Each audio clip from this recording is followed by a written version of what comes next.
আরবি মুহররম মাস আল্লাহ তাআলার কাছে বিশেষভাবে সম্মানিত একটি মাস।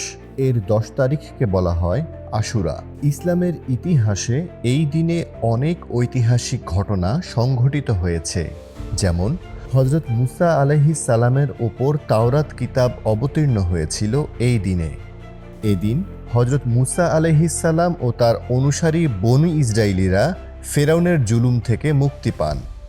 আবার মহাপ্লাবনের পর হযরত নূহ আলাইহিস সালাম এর নৌকাও জুদি পাহাড়ে থেমেছিল এই দিনেই।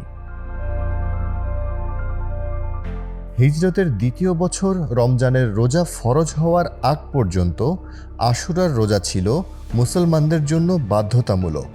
রমজানের রোজা ফরজ হওয়ার পর আশুরার রোজা মুস্তাহাব বা নফল হয়ে যায়। রাসূলুল্লাহ সাল্লাল্লাহু আলাইহি ওয়াসাল্লাম নিজে এই দিনে রোজা রাখতেন এবং সাহাবীদেরকেও রোজা রাখতে বলতেন। বাংলাদেশের একমাত্র স্মার্ট সিটি বসুন্ধরা এখন আরো নিরাপদ, আধুনিকতায় আরো এক ধাপ এগিয়ে।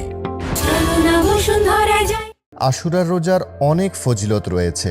হযরত আয়েশা রাদিয়াল্লাহু তাআলা আনহা থেকে বর্ণিত, তিনি বলেন, রাসূলুল্লাহ সাল্লাল্লাহু আলাইহি ওয়াসাল্লাম প্রথমে আশুরার দিনে রোজা রাখার নির্দেশ দিয়েছিলেন। পরে যখন রমজানের রোজা ফরজ করা হলো, তখন যার ইচ্ছা আশুরার রোজা রাখত আর যার ইচ্ছা রাখত না।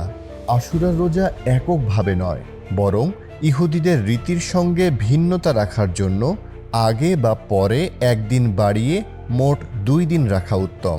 অর্থাৎ আপনি মুহররমের 9-10 অথবা 10-11 এই 2 দিনে রোজা রাখতে পারেন। আশুরা হলো ত্যাগ, তওবা ও তাকওয়ার দিন। এই দিনটিতে ইবাদত করে আমরা পেতে পারি আল্লাহর কাছে বিশেষ রহমত ও ক্ষমা।